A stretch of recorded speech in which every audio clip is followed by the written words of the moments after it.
Hello student, good morning. सभी को आज के लिए कृष्ण जन्माष्टमी के लिए शुभकामनाएं। देखिए, आज हम लेसन नंबर 6 के क्वेश्चन नंबर 18 से स्टार्ट करेंगे। और क्वेश्चन है, उपराष्ट्रपति के निर्वाचन पदच्युति व एवं कार्यों और शक्तियों का वर्णन कीजिए। यानी उपराष्ट्रपति का निर्वाचन कैसे होता है, पदच्युति यानी पद से किस प्रकार हटाया जा सकता है, उसके कार्य व शक्तियां क्या है। तो ये हम उपराष्ट्रपति के बारे में पढ़ेंगे। देखिए ध्यान से,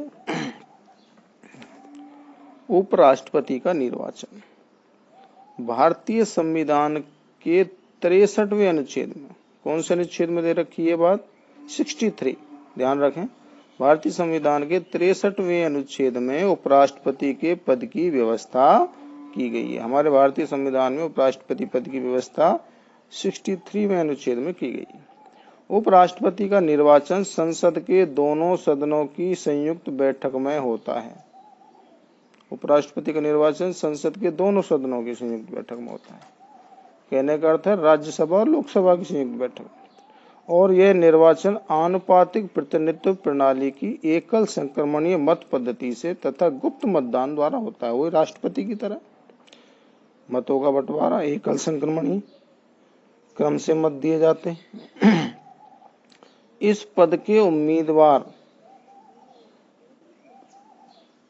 निम्नलिखित योग्यता होनी चाहिए। इस पद के उम्मीदवार के लिए, इस पद के उम्मीदवार के लिए, ये ध्यान रखें, यहाँ के लिए है। इस पद के उम्मीदवार के लिए निम्नलिखित योग्यता होनी आवश्यक है।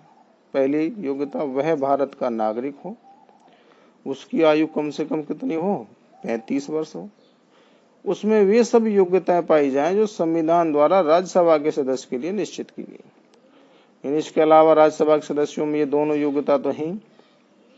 इसमें राज्यसभा के सदस्य में केवल 30 वर्ष है, जबकि उपराष्ट्रपति में 35 वर्ष है, परंतु उसमें कोई लाभ के पद पर नहीं हो, राज्य सरकार या केंद्र सरकार में या स्थानीय सरकार में।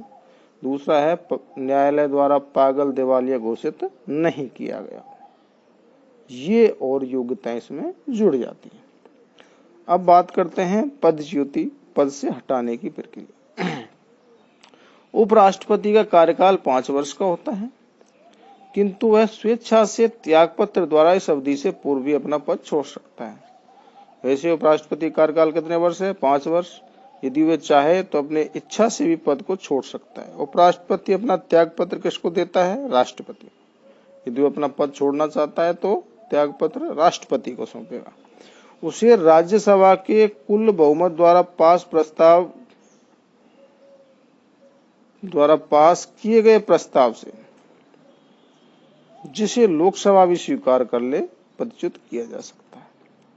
कहने का मतलब है, राज्यसभा के कुल बहुमत द्वारा यदि प्रस्ताव पास कर दिया जाता है, यदि उपराष्ट्रपति को महाभियोग प्रक्रिया से हटाना है, ये बात महाभियोग प्रक्रिया की, तो सबसे पहले महाभियोग प्रस्ताव कहाँ आएगा, राज्यसभा में, क्योंकि राज्यसभा का ये सभापति होता है। तो उसे राज्यसभा के कुल बहुमत द्वारा पास किए गए प्रस्ताव से, जिसे लोकसभा भी स्वीकार कर ले, इसके बाद कौन स्वीकार कर ले, लोकसभा भी प्रस्ताव को पास कर दे, पदच्युत भी किया जा सकता है, यानी पद से हटाया जा सकता है। ऐसे प्रस्ताव की सूचना 14 दिन पूर्व दी जानी आवश्यक है। किसको, सदन को। जिस सदन में यह प्रस्ताव रखा जाता है तो वहां 14 दिन पूर्व इसकी सूचना दी जानी आवश्यक है। अब बात करते हैं उपराष्ट्रपति की शक्तियों की। उपराष्ट्रपति की शक्तियां और कार्य। उपराष्ट्रपति की शक्तियां और कार्य इस प्रकार हैं। पहली, राज्यसभा का पदेन सभापति। उपराष्ट्रपति राज्यसभा का पदेन सभापति होता है।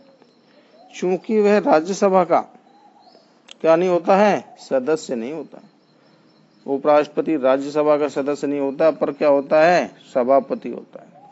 इसलिए इसे मतदान का अधिकार नहीं है, वोट डालने का अधिकार नहीं है किसी प्रस्ताव में। परंतु यदि विषय के पक्ष और विपक्ष में बराबर मत हो, यानी कोई वोटिंग हुई है और उसमें पक्ष और विपक्ष में बराबर के वोट डले हुए हैं, तो उसे निर्णायक मत देने का अधिकार है। यानी बराबर के वोट डालने पर अब किस पक्ष को विजय किया जाए, तो इसमें उपराष्ट्रपति निर्णायक वोट डाल सकता है। जिस पक्ष में वोट डालेगा उसका प्रस्ताव पास हो जाएगा। उपराष्ट्रपति का यह सबसे प्रमुख कार्य है, निर्णायक मत का, ये ध्यान रखें। दूसरी जो शक्ति है, राष्ट्रपति की अनुपस्थिति में उसके पद का कार्यभार संभालना, यानी राष्ट्रपति जब अनुपस्थित रहता है तो उसके पद का कार्य संभालना। देखिए, उपराष्ट्रपति निम्न 4 स्थितियों में राष्ट्रपति का कार्यभार संभालता है। पहला है राष्ट्रपति की मृत्यु हो जाने पर, यदि राष्ट्रपति की अकस्मात मृत्यु हुई है तो उसका कार्यभार कौन संभालेगा? उपराष्ट्रपति। राष्ट्रपति के त्यागपत्र देने पर, यदि राष्ट्रपति त्यागपत्र देता है, अपनी इच्छा से पद को छोड़ता है, और ये भी ध्यान रखें राष्ट्रपति अपना त्यागपत्र उपराष्ट्रपति को ही सौंपता है। किसको सौंपता है? उपराष्ट्रपति। महाभियोग के कारण राष्ट्रपति की पदच्युति पर, यानी महाभियोग के कारण यदि राष्ट्रपति को पद से हटा दिया गया है तो उसका कार्यभार कौन संभालेगा? उपराष्ट्रपति। अन्य किसी कारण से उत्पन्न राष्ट्रपति की असमर्थता की स्थिति में, अन्य कोई ऐसा कारण है जिसमें राष्ट्रपति अपने कार्य करने में असमर्थ है, जैसे बीमार हो गया हो या विदेश यात्रा पर, तो उस समय उसका कार्यभार कौन संभालेगा? उपराष्ट्रपति संभालेगा। ये ध्यान रखें। अब बात करते हैं क्वेश्चन नंबर 19 की। प्रधानमंत्री के कार्य, शक्तियों और अधिकारों का वर्णन कीजिए। यह क्वेश्चन 2019 की आरबीएसई की बोर्ड परीक्षा में आ चुका है। देखिए, भारतीय संविधान का अनुच्छेद 74 प्रधानमंत्री पद की व्यवस्था करता है। हमारे संविधान के 74 अनुच्छेद में प्रधानमंत्री पद की व्यवस्था है। प्रधानमंत्री की नियुक्ति राष्ट्रपति करता है। कौन करता है? राष्ट्रपति, जो लोकसभा में बहुमत दल का नेता होता है। प्रधानमंत्री लोकसभा में इसको बहुमत दल का नेता माना जाता है, क्योंकि लोकसभा के सदस्य इसे अपना बहुमत दल का नेता बनाते हैं। उससे राष्ट्रपति प्रधानमंत्री नियुक्त करता है। प्रधानमंत्री की शक्तियां व अधिकार निम्न है। ये आपके लिए थोड़ा सा परिचय हुआ प्रधानमंत्री के बारे में कि प्रधानमंत्री का जो व्यवस्था है किस अनुच्छेद में है, प्रधानमंत्री की नियुक्ति कौन करता है, बहुमत दल का नेता होता है लोकसभा में। तो ये विशेष ध्यान रखने वाली बात है। आगे देखिए, प्रधानमंत्री की शक्तियों व अधिकारों के बारे में बात करेंगे। पहला है मंत्रिपरिषद का निर्माण करना। अपना पद ग्रहण करने के बाद प्रधानमंत्री का सर्वप्रथम कार्य, जब प्रधानमंत्री अपनी खुद का पद ग्रहण कर लेता है, शपथ ले लेता है, तो उससे बाद जो सर्वप्रथम कार्य है मंत्रिपरिषद का निर्माण होता है। सबसे पहला कार्य यानी मंत्रियों का निर्माण करना, यानी मंत्रिपरिषद का निर्माण करना, मंत्रियों को शपथ दिलवाना, किस व्यक्ति को मंत्री बनाना है यह निर्णय करना। प्रधानमंत्री निर्णय करता है कि वैधानिक सीमा के अंतर्गत रहते हुए, कानूनी, वैधानिक मतलब कानूनी सीमा के अंतर्गत, संविधान के अनुसार रहते हुए मंत्रिपरिषद में कितने मंत्री हों और कौन कौन मंत्री हों, कितने मंत्री बनाए जा सकते हैं। अधिकतम हमारे संविधान में प्रधानमंत्री सहित 15% कुल संख्या का, सदन की कुल संख्या का कितने परसेंट मंत्री बनाए जा सकते हैं? 15%। ये विशेष ध्यान रखें, जिसमें प्रधानमंत्री भी शामिल होता है। तो मंत्रिपरिषद में सदन की कुल संख्या का अधिकतम 15% मंत्री बनाए जा सकते हैं। तो कितने में? सदन की कुल संख्या जैसे वर्तमान में 545 है, उसका 15% निकाल लेंगे तो इतने मंत्री अधिकतम बनाए जा सकते हैं। और कौन कौन होंगे ये प्रधानमंत्री स्वयं निर्णय करेगा। मंत्रियों में विभागों का बंटवारा और परिवर्तन, मंत्रियों में विभागों का बंटवारा और परिवर्तन भी कौन करता है? प्रधानमंत्री। देखो, मंत्रियों में विभागों का बंटवारा करते समय भी प्रधानमंत्री स्वयं विवेक के अनुसार ही कार्य करता है, यानी अपने विवेक से किस मंत्री को कौन सा विभाग देना है, किसको विदेश मंत्री बनाना है, किसको गृह मंत्री बनाना है, किसको वित्त मंत्री बनाना है, किसको पेट्रोलियम मंत्री बनाना है, किसको कानून मंत्री बनाना है, बहुत सारे विभाग। तो उनका बंटवारा प्रधानमंत्री करता है। और प्रधानमंत्री द्वारा किए गए अंतिम विभाग वितरण पर साधारणतः कोई आपत्ति नहीं की जाती, क्योंकि मंत्रिपरिषद में या सदन के कोई भी जो सदस्य हैं पार्टी के, वो कोई भी प्रधानमंत्री के निर्णय में या वितरण पर कोई आपत्ति दर्ज नहीं करता है, अक्सर मान ली जाती है बातें। आगे है तीसरी बात, मंत्रिपरिषद का कार्य संचालन। प्रधानमंत्री मंत्रिमंडल की बैठकों की अध्यक्षता करता है। मंत्रिपरिषद शब्द में अपन ने बात की थी, देखो मंत्रिपरिषद में तो सभी मंत्री आ जाते हैं, मैंने अभी आपको बताया मंत्रिपरिषद में सभी प्रकार के मंत्री आते हैं, जबकि मंत्रिमंडल में केवल कैबिनेट मंत्री आते हैं। मंत्रियों का भी 3 प्रकार का होता है समूह, कैबिनेट मंत्री, राज्य मंत्री और उप मंत्री। तो तीनों जहां आ जाते हैं, कैबिनेट मंत्री, राज्य मंत्री और उप मंत्री, तो तीनों के समूह को तो मंत्रिपरिषद कहते हैं। अपन ये विषय ध्यान रखें, आपको बता देता हूं। मंत्री जो होते हैं 3 प्रकार के होते हैं, कैबिनेट मंत्री, दूसरा राज्य मंत्री, तीसरा उप मंत्री। ठीक है, तो ये जो तीनों के समूह को हम बोलते हैं मंत्रिपरिषद। क्या बोलते हैं? मंत्रिपरिषद।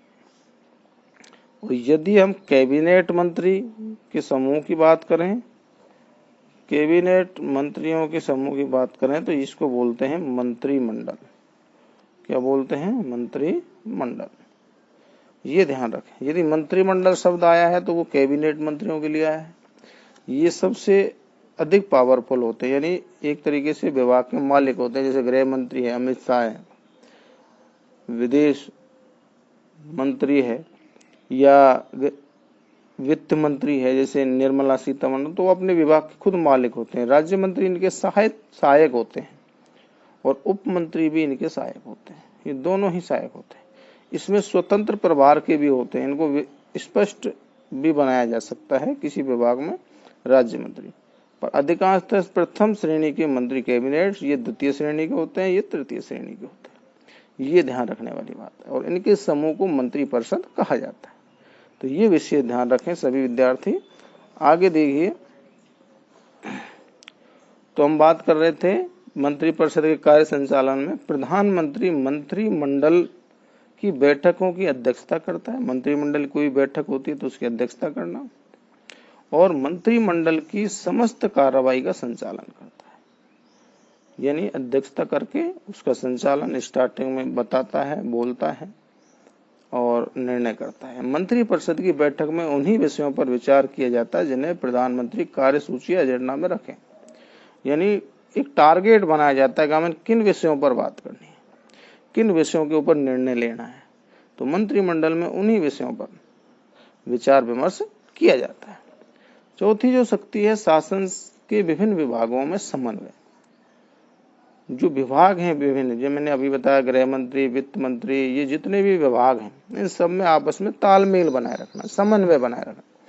तो देखिए, प्रधानमंत्री शासन के समस्त विभागों में समन्वय या तालमेल स्थापित करता है, जिससे कि समस्त शासन एक इकाई के रूप में कार्य कर सके। कोई प्रोजेक्ट है, जल संसाधन मंत्री है जैसे, तो मान लो कोई नहर परियोजना बनाई जा रही है, तो उसके लिए किसकी जरूरत होगी? धन की, पैसे की। तो उसमें कौन सहयोग करेगा? वित्त मंत्री। कौन सहयोग करेगा? वित्त मंत्री। तो कोई भी ऐसी योजना है तो उसमें दूसरे विभाग का भी सहयोग होता है, तो वो सहयोग कौन प्रदान करता है? प्रधानमंत्री प्रयास करता है प्रदान करने। लोकसभा का नेता, पांचवा जो पॉइंट है, प्रधानमंत्री संसद का मुख्यतः लोकसभा का नेता होता है। लोकसभा में प्रधानमंत्री क्या होता है? नेता होता है। और कानून निर्माण के समस्त कार्य में प्रधानमंत्री ही नेतृत्व प्रदान। कोई भी कानून निर्माण बनता है, ये कानून निर्माण किया जाता है, तो उसका नेतृत्व कौन करता है? प्रधानमंत्री करता है। वार्षिक बजट सहित सभी सरकारी विधेयक उसके निर्देशानुसार ही तैयार किए जाते हैं। वार्षिक बजट है, जैसे वित्त मंत्री, मैंने अभी आप पहले पढ़ चुके हैं। वार्षिक बजट कौन तैयार करता है? किसके निर्देशन में? प्रधानमंत्री के में। परंतु उसके लिए जो बजट जो प्रस्तुत करता है वो विभाग है वित्त मंत्री का। किसका है? वित्त मंत्री का। पर वो प्रधानमंत्री की सलाह उसमें ली जाती है, उसके निर्देश पर कार्य किया जाता है, और राष्ट्रपति की अनुमति भी इसमें ली जाती है। देखिए, छठा है, राष्ट्रपति तथा मंत्रिमंडल के बीच संबंध स्थापित करता है।